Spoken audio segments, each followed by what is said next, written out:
It's time to fire this thing up.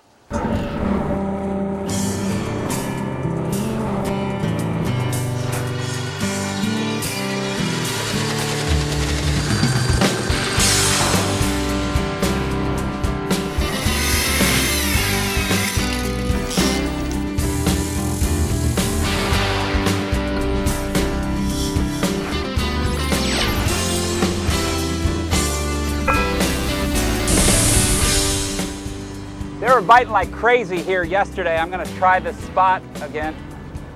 And go ahead and shut down. Hey, well, good deal you made it. Hi, I'm John Graviscus. It's great to have you back aboard the boat. What I'm in is our 16-foot Alumacraft project boat, and it's really a nice little fishing vessel. I really like the layout of this, and I want to grab my tackle box in order to switch out lures. I was catching some walleye in the spot yesterday. But kind of how you walk on the deck is it's a little awkward. We actually have the hull bottom kind of going in this direction, and we have these build-up ribs. So when you're walking from bench seat to bench seat, it's kind of cumbersome. And what I'd really like to have is some type of a wood deck to kind of walk on so that it'll be flat. Okay, check out what I'm talking about here. See these ribs right here? Well, you trip on them when you're walking forward, and you know, the boat's not that stable. And today, here on the program, we're going to learn about different types of plywood, and we're going to be constructing a deck. We're also going to show you how to stabilize the wood so that you can lay varnish on it, if you like, or that you can clear coat it with some type of polyurethane so it doesn't lift off of the wood. But guess what? Before we can get into any of this stuff, shoot, you know the drill by now.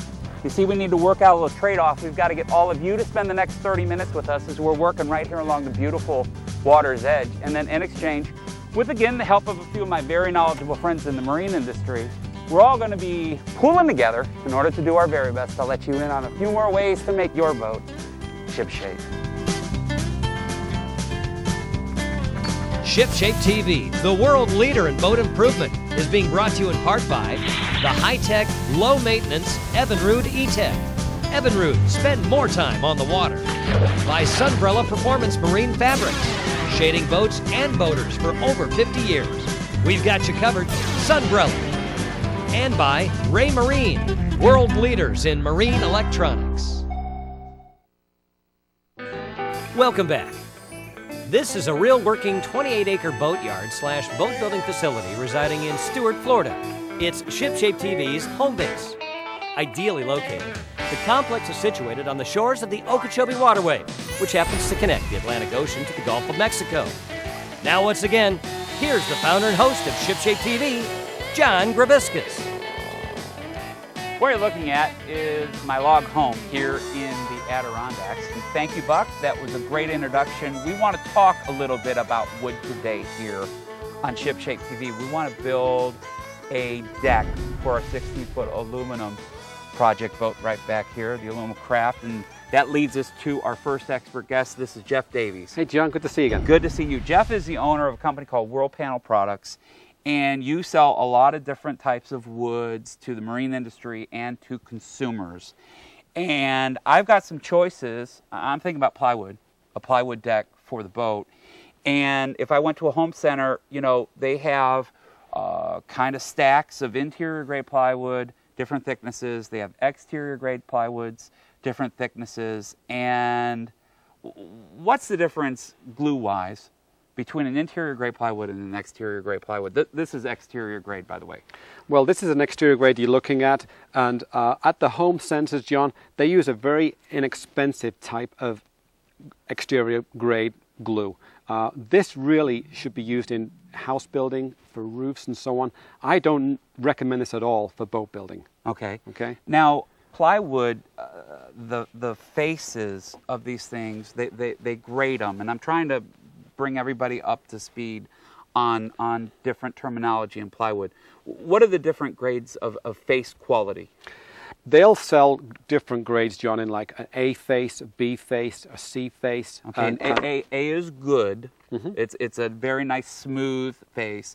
B is moderate. Can have some football patches on there, and C face can have splits and voids in the face itself. Now, not only do I want a flat floor, so that I can walk from bench to bench. Also, my boat's just a little bit too light, and I want to add some weight to the craft. Okay, I want to make it a little bit more stable when we're running. And I see that you brought some wood that you make. This is very light. What is this product right here? Well, this is used where people need to save on weight, called Urolite. It's very lightweight. This is not going to help you in your boat project today, John.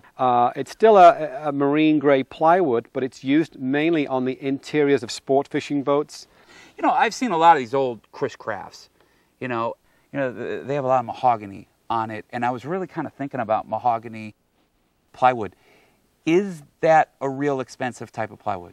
It is, and what you're looking at here is a decorative marine plywood. I mean, it's difficult to not talk about it here in the Adirondacks. You mentioned the Chris Craft. Lyman's also are very popular in this neck of the woods.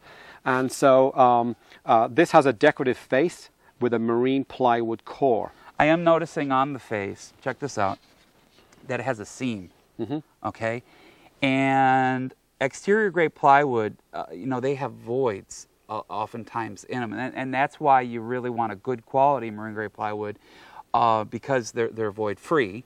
Okay, but this is mahogany. This is expensive, but it has a seam in it. They just matched. You know, they actually butterflied this together and glued it together. Could water get down in that crack like it could into a void in exterior grade plywood? And if it froze, could it split the wood? It could. You're using it in a flat surface like that. Water's going to go on there. It will find a way in there eventually. Water and gravity are very closely connected, and it can happen 6 months down the line. It can happen 2 years down the line.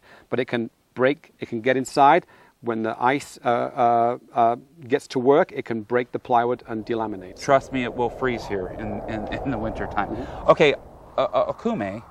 I've heard of this before. Could this be a candidate for my deck?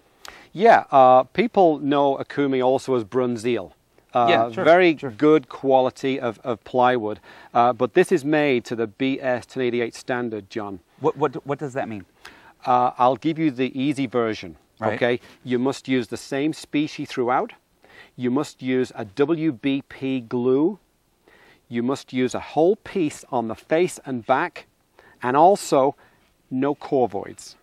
On a rating of 1 to 10, what kind of glue is in this akume? I'd rate that, in my opinion, John, as 9, 1 step below using an epoxy. So this is really, really good stuff. Got a lot of boulders up here. We have rock in our dirt, in our soil, and you know, here it is peak of summer, okay, and it's pretty chilly outside. We're not going to be barefoot on the boat a whole lot. We're going to have boots or shoes or something like that.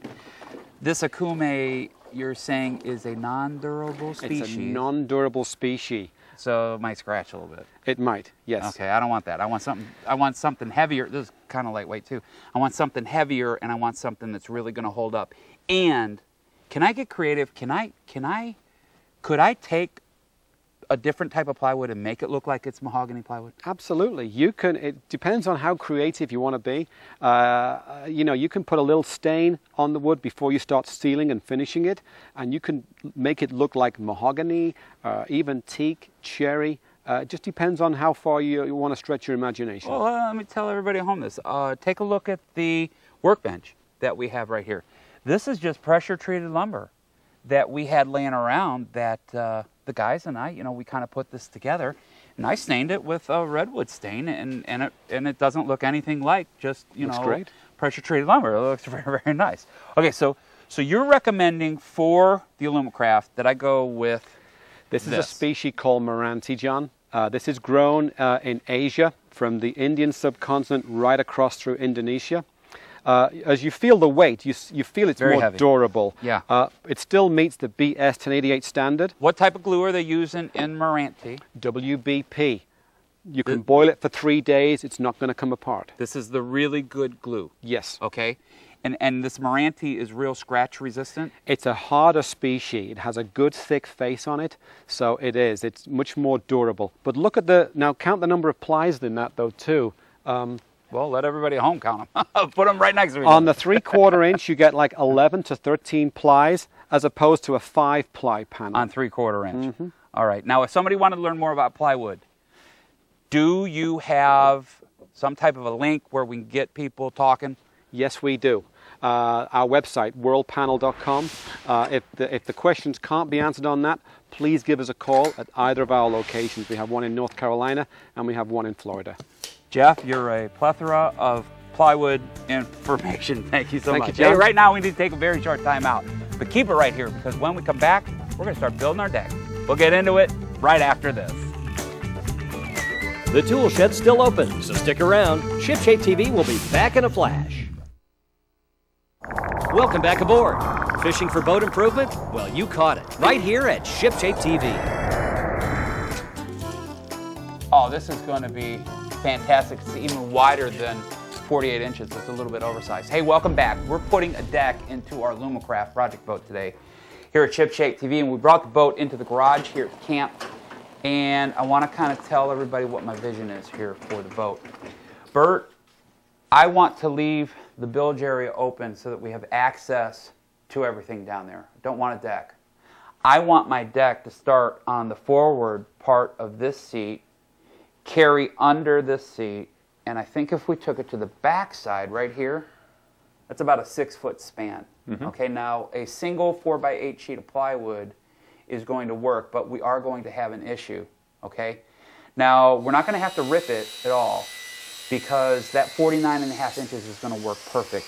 It's going to leave us about 1.5 inches on both sides where we have a little bit of a recess so that if there's any junk or garbage or leaves or anything, we can still kind of get them off the deck. They'll go down to the bilge. Remember, I want this removable so that we can clean the boat. But there's no way that we're going to be able to slide a 6-foot long piece of plywood underneath this seat. The angle's not right. It's not going to drop. It's not going to be able to carry through. So we're going to have to probably do this in 2 pieces, which means we're going to have to beef up our supports. Okay, check this out. We have these raised ribs with multiple ribs, and each one is a little different angle. Okay, we also have a little radius up on top of that rib, and we're going to have to kind of notch around that. And we need a good rot-resistant material for these ribs. If we're going with a good plywood, you know, this is going to be down in the water. We want to make sure that it's, you know, going to be rot-resistant. So how about if we use some of this Douglas fir? Okay, that's very good. It's very cheap, very inexpensive, and it's very rot-resistant. And I'm thinking if we make a support, because we can't just put in the plywood and walk on it. We have a V in the bottom of the boat, you know, and if you stepped in it, it's you know, it's going to go down 3.5, 4, 6 inches depending on, you know, where we are in the craft. Okay, so we're going to need to support this thing, and I want to put the supports right on top of these raised ribs. And if we made them about 20 inches long, they fit perfectly. You know, we're going to have to get the angle of these ribs, and they're notched. We could lay the plywood right on top of them. You know, it would be really supported. Okay, but we've got to get each angle. And that's what I'm thinking this door skin could be good for, you know? We could make some little door skin strips, lay it on each one of these ribs, just flat, and with a hot glue gun, we could kind of put together and we could actually make templates. With a Dremel tool, we could notch out for that radius, dry fit them in. We're also going to have to be aware of the height, because each one of these ribs is they're all different. So that's going to be a little bit trick, you know, with getting them to fit perfect. But basically, if we just set them into place and we brought in the piece of plywood, you know, there's 2 halves. We bring them, we set it over top. We might be able to, inside the boat, just drill from the top side a hole down through the plywood, down into the support so it's marked, okay? We can use some really nice little brass screws, decorative. And we could epoxy these things. We could use some type of epoxy. And we could, maybe even that 610 that West System makes, that thickened epoxy, we could put a big thick bead of that, and this would be a boat building technique called gluing and screwing, okay? Got an issue. Check this out. There's no rib directly underneath this bench. What do you suggest? Let's do a little vertical support fore and aft on both boards, and that'll keep it from rocking. Okay, how are we going to keep the deck, when we take off on plane, how are we going to keep the deck from shooting back or going forward if we're stopping? Well, let's take some of this Douglas fir, we'll rip a couple of pieces, and we'll nest it where it lands against the seat, and it'll keep it from sliding back when you're on. taking off on plane, or when you're coming off plane, and keep it from sliding forward. Okay, what are we going to do on the seams? We've got 2 seams of plywood coming together. How can we stabilize both those pieces together? Again, let's use the Douglas fir. We'll cut a strip, we'll epoxy it to the underside of one of the pieces of plywood, and the other piece of plywood, when it lands on it, it'll mate perfectly. That is a great idea. Hey, right now, we need to take a very short time out, but keep it right here because when we come back, we're going to have Ben Goujon on the program, and we're going to show you how to stabilize any wood that's on your boat if you're going to varnish or if you're going to clear coat. Okay, we're going to show you how to minimize varnish work right after this.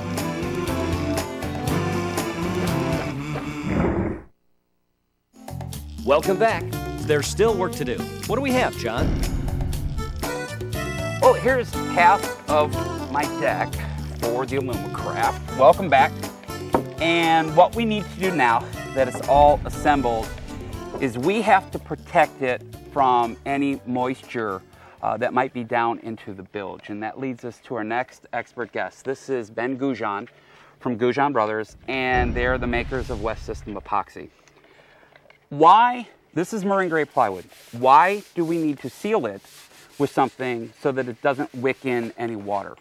Yeah, we want to encapsulate this wood in epoxy to protect it from rotting. The wood really acts like a sponge. It'll suck in moisture. The wood moves around, it expands, it contracts. So that's what we're going to stabilize it with the epoxy today. Okay, now you can, this is called encapsulation. Okay, you can encapsulate wood with different materials. You can use polyester resin and all of that. But Ben, go ahead and start rolling on the product. And what are we using here? Yeah, we're using our 105 resin mixed with our 207 hardener today. The hardener is a clear hardener. It's a lower viscosity, means it's a little bit thinner. It'll penetrate into the wood better. It's great for fiberglass work, carbon fiber, structural bonding. When you're encapsulating wood, how many coats? I mean, can we just put 1 coat of this epoxy on and are we fully protected from water? No, Jen, you really need to use 3 coats of epoxy. That'll give you about a 9 mil thickness, and that's what you need for a maximum moisture exclusion. Okay, now do we have to wait for the first coat to fully cure and then sand it and put on the second coat, or can we do this quicker? No, you can do it quicker, John. You just need to wait until the epoxy is tacky like a masking tape, so it will accept another coat on top of it. Okay, now this clear hardener, okay, this 207 clear hardener, is that going to really stain or change the color of wood? Because I stained the table with some redwood stain. We built a little platform for the kids to zip line. You know, we've got a gangplank, and I've been playing with stain up here in the Adirondacks. But I really don't want to change the color of this wood too much. I think the Meranti plywood is very beautiful. Is the clear stain going to change the color much? Nope, absolutely not. Okay, will a traditional hardener, that's the catalyst, will that possibly change the color of a wood? Yeah, if the hardener has any color to it, it will change the color a bit, depending on the type of wood that it is. But with this clear hardener, you don't have to worry about that. It really brings out the beauty in the wood. Ben, why does varnish lift from wood? The varnish will lift because if the wood's not stabilized, it's going to move due to moisture content. The wood expands, it contracts, and that will actually over time lift the varnish up from repeated cycles of the wood moving. Okay, now sometimes, you know, like if you live down south, your varnish might only last 6 months. Okay, or up here, maybe once a year you've got to revarnish, and man, every year putting on that many coats of varnish is very, very labor intensive. Now, you need to get depth of shine. You need about those 10 mils. So you're saying if we put 3 coats of this West System on the 207 clear hardener with the 105 resin, that's going to give us about 9 mils. Could we get away with just 1 coat of varnish? Yeah, sure you could. This hardener has a UV inhibitor in it, John, but if it's going to be in direct sunlight constantly, you really need to have a UV protectant over it, such as varnish or polyurethane. So this is going to give millions of pleasure boaters that have gotten away from the beautiful pieces of wood on the boat. This is going to get them back into the game, and it's really going to minimize the amount of maintenance work for that wood. Absolutely. Okay, where can people buy West System? Any local marine retailer or marine chandlery, West Marine store. They can also get more information about this at www.westsystem.com. Ben, thank you so much for the information. I'm going to grab another piece, but keep it right here because when we come back, we're going to show you how everything looks once it's in the water. Welcome back. You're dialed in to ShipShape TV, boat improvement that's easy to comprehend. Check it out. They got a little sailboat regatta here at Tupper Lake. Hey, welcome back. We've been putting a plywood deck into our 16-foot Alumacraft project boat. And again, it's two pieces that kind of seam together underneath this bench seat. And I found, oh man, I found these little brass latches. They're like for chests. Stanley puts them out. And we went ahead and we screwed those into the deck and it's latching both pieces together. And we have a really, really tight fit. So if I need to get up here, I can come, get my tackle box, no problem. We've got footing and everything else. And this is just absolutely fantastic. And if you want bright work, if you want beautiful teak, if you want varnished, this gorgeous look of high-end woods on your boat, the amount of time that you're going to save with using that 207 clear resin with the 105, okay, versus varnish, you're talking, 10, 15 layers of varnish. That's a lot of time, okay?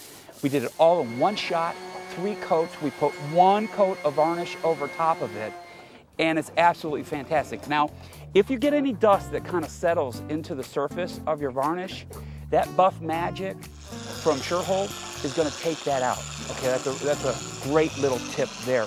And hey, we got a couple of people that we need to thank who helped make today's show possible. First off, we need to thank everybody over at World Panel Products. Okay, they supplied us with this plywood. Jeff Davies was on the program. Thank you, Jeff. We also had Ben Goujon from Goujon Brothers. They're the makers of this West System epoxy. All right.